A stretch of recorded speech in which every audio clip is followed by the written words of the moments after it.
Puji Tuhan, haleluya. Kita bersyukur di tahun yang baru ini, saya percaya setiap kita tetap ada dalam pemeliharaan dan pertolongan Tuhan. Amin. Kita akan bersama-sama kembali belajar akan firman Tuhan, di mana saya akan membacakan di dalam Yeremia pasal 33 ayat yang ke-6. Demikian firman Tuhan. Sesungguhnya aku akan mendatangkan kepada mereka kesehatan dan kesembuhan, dan aku akan menyembuhkan mereka dan akan menyingkapkan kepada mereka kesejahteraan dan keamanan yang berlimpah-limpah. Puji Tuhan. Tema firman Tuhan pada pagi hari ini adalah kesehatan, kesembuhan, kesejahteraan, dan keamanan. Bapak Ibu, kita tahu beberapa waktu ini bagaimana berita terkini adalah bicara tentang vaksin.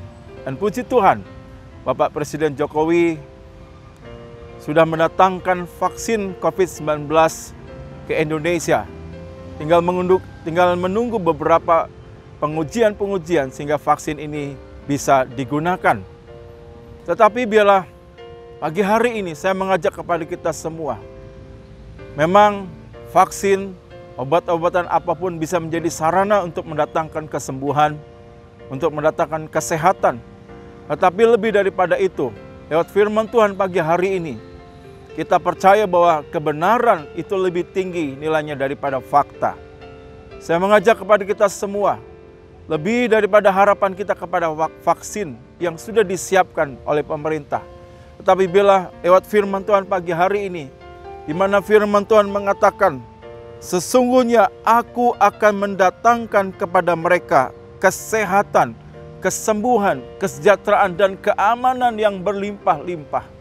Pemerintah bisa mendatangkan vaksin, tapi lebih daripada pemerintah, kita punya Allah yang sanggup sekali lagi mendatangkan kesehatan, kesembuhan, kesejahteraan, dan keamanan berlimpah-limpah. Firman Tuhan ini datang kepada orang-orang Israel yang pada waktu itu mereka masuk dalam pembuangan ke tanah Babel. Dan firman Tuhan ini adalah janji pemulihan kepada Yehuda dan Yerusalem. Saudara, ini bukan sekedar firman yang biasa, tapi inilah janji Tuhan yang Tuhan sampaikan kepada orang-orang Israel, saudara. Dan biarlah ini menjadi pengharapan buat kita. Sekali lagi, lebih daripada harapan kita daripada vaksin yang sudah disediakan oleh pemerintah. Tapi biarlah, mari lewat firman Tuhan mengajak kepada kita, kita mau lebih taruh harapan kita hanya kepada Allah.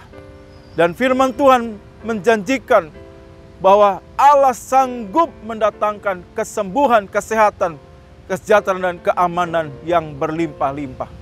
Dan biarlah ini juga menjadi satu berita baik bagi kita. Bagaimana dengan keadaan kita hari-hari ini? Jangan sampai hari-hari ini kita ternyata telah kehilangan iman kita. Kita tidak lagi percaya kepada Allah, bahwa Allah sanggup mendatangkan kesembuhan, kesehatan, kesejahteraan, dan keamanan berlimpah-limpah. Saudara, contoh yang lain dalam Yeremia pasal 42. Kalau Bapak Ibu bisa baca kisah itu, bagaimana kondisi atau keadaan diakibatkan karena Raja Gedalia, waktu itu Raja Babel, yang dibunuh oleh sisa-sisa orang Israel, yang pada waktu itu mereka tidak masuk dalam pembuangan. Akhirnya mereka ada dalam ketakutan dan mereka berusaha untuk menghindar. Mereka berusaha untuk pergi ke Mesir dan mereka berpikir dengan mereka pergi ke Mesir, mereka tidak akan mengalami peperangan. Mereka tidak akan mengalami kekurangan, saudara. Dan kemudian mereka datang kepada Yeremia supaya Yeremia berdoa, meminta petunjuk jalan apa yang harus mereka lakukan. Dan firman Tuhan datang melalui Yeremia kepada mereka yang masih ada di tanah Yerusalem, sisa-sisa orang-orang yang tidak masuk dalam pembuangan. Firman Tuhan mengatakan supaya mereka tetap tinggal di tanah Yerusalem. Jangan mereka pergi ke Mesir. Kalau mereka mendengarkan firman Tuhan dan mereka mau tinggal, firman Tuhan katakan bahwa Tuhan akan mendatangkan. Firman Tuhan saya akan bacakan di ayat yang ke-11. Yeremia pasal 42 ayat yang ke-11. Janganlah takut kepada Raja Babel yang kamu takuti itu. Janganlah takut kepadanya, demikianlah firman Tuhan. Sebab aku menyertai kamu untuk menyelamatkan kamu dan untuk melepaskan kamu dari tangannya. Ayat 12. Aku akan membuat kamu mendapat belas kasihan sehingga ia merasa belas kasihan kepadamu dan membiarkan kamu tinggal di tanahmu. Ini janji Tuhan, Bapak Ibu. Ya, bagaimana di tengah ketakutan Tuhan memberikan jaminan keamanan, Tuhan memberikan jaminan kesejahteraan, bahwa Tuhan akan menyertai, Tuhan akan membuat orang-orang Kasdim itu memberikan belas kasihan kepada mereka. Tetapi firman Tuhan katakan di ayat yang ke-17, kalau mereka tetap memilih untuk pergi ke Mesir, ayat yang 17 dikatakan, semua orang yang berniat hendak pergi ke Mesir untuk tinggal sebagai orang asing di sana akan mati karena pedang, kelaparan, dan penyakit sampar. Seorang pun dari mereka tidak ada yang terlepas dari atau terluput dari malapetaka yang kudatangkan atas mereka. Saudara, kita melihat ayat 18 yang ditegaskan bagaimana kalau mereka tetap pergi ke Mesir, maka amarah murka Tuhan menjadi bagian mereka. Mereka mati karena pedang, mereka mati karena kelaparan, penyakit sampar, saudara. Dan mereka tidak akan luput dari malapetaka. Nah, Bapak Ibu yang dikasihi dalam Tuhan, mari biarlah pagi hari ini saya mengajak kepada kita semua firman Tuhan kembali meneguhkan iman kita. Percaya janji Tuhan, ya dan amin. Kebenaran Tuhan itu lebih tinggi daripada fakta yang sedang terjadi hari-hari ini. Bahwa kita percaya Allah adalah sumber kesembuhan, Allah adalah sumber kesehatan, kesejahteraan, dan keamanan yang hari-hari ini semua ini sedang dibutuhkan oleh seluruh manusia yang ada dalam dunia ini. Kuncinya, apa yang kita lakukan supaya semua itu boleh terjadi dalam kehidupan kita. Dalam 2 Tari pasal yang ke-7 ayat yang ke-14, kita tahu bagaimana ayat ini juga bicara tentang ketika Tuhan menutup langit, Tuhan tidak mendatangkan hujan, menyuruh belalang memakan habis hasil bumi dan melepaskan penyakit sampar di antara umat Tuhan. Tetapi di ayat yang ke-14, dan umatku yang atasnya namaku disebut, merendahkan diri, berdoa dan mencari wajahku, lalu berbalik dari jalan-jalan yang jahat, maka aku akan mendengar dari sorga dan mengampuni dosa mereka, serta memulihkan negeri mereka. Tuhan sangat sanggup dan Dia punya kapasitas untuk memulihkan, untuk mengubah satu keadaan yang buruk menjadi baik. Keadaan tidak berpengharapan menjadi pengharapan. Kapan itu terjadi? Ketika umat-umat Tuhan mau sujud di altarnya. Ketika mau datang merendahkan diri mencari wajah Tuhan. Sebagaimana satu pujian mengatakan, sujud di altarnya. Kita bawa hidup kita. Disitulah kita terima kesembuhan. Disitulah kita terima kesehatan, kesejahteraan, keamanan.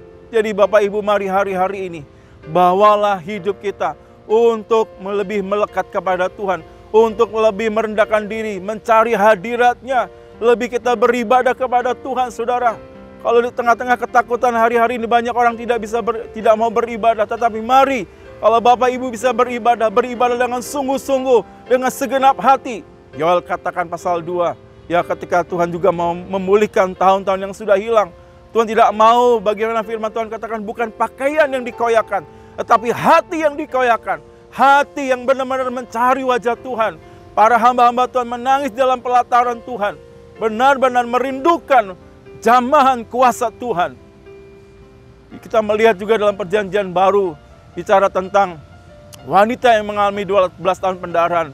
Ketika dia dengan iman menjamah dengan sungguh-sungguh ujung jubah Yesus, firman Tuhan katakan, ada kuasa yang mengalir dari Yesus dan menyembuhkan wanita ini, saudara.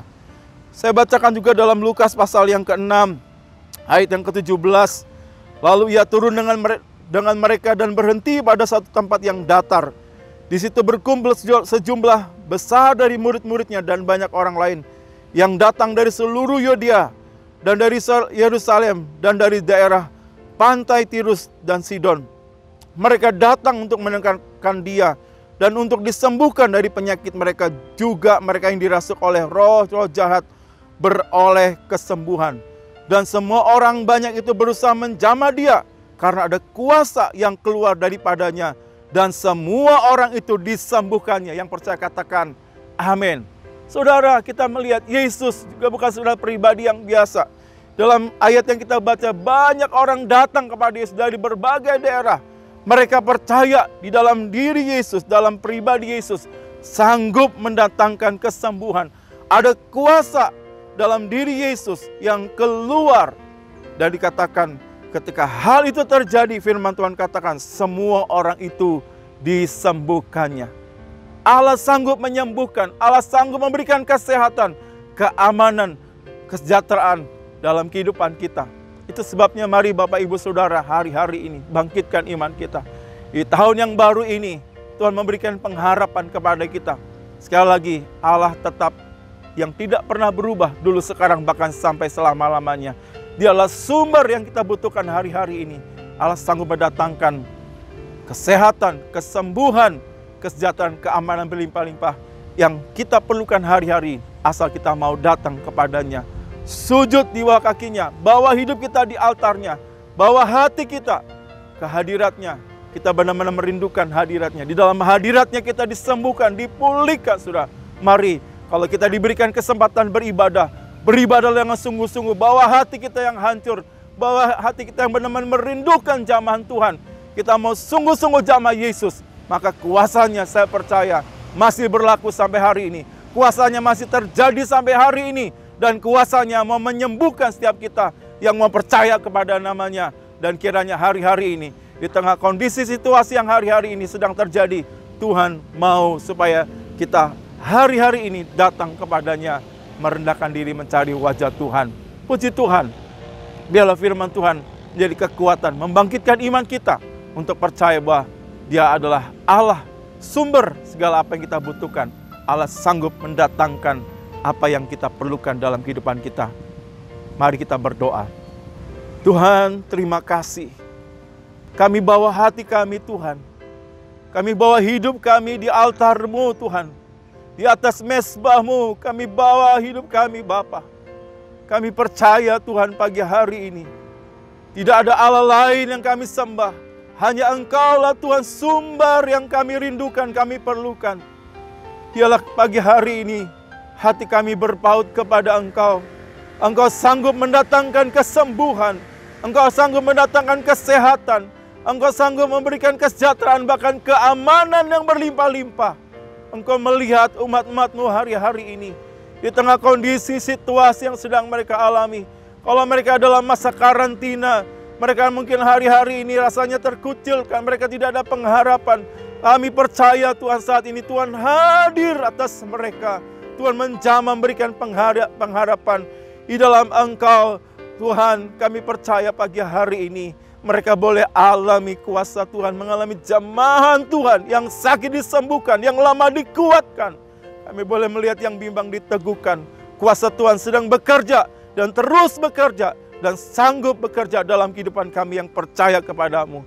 Kami mau sepakat dengan firman-Mu. Biarlah firman-Mu itu jadi dalam kehidupan kami. Terima kasih Tuhan.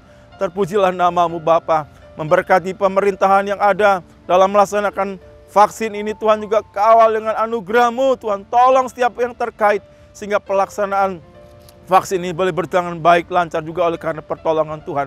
Berkati kota kami, berkati gereja lokal kami, berkati jemaat Tuhan yang ada. Kami benar-benar mengalami Engkau hari-hari ini, Tuhan. Terima kasih Tuhan. Firman-Mu ya dan amin.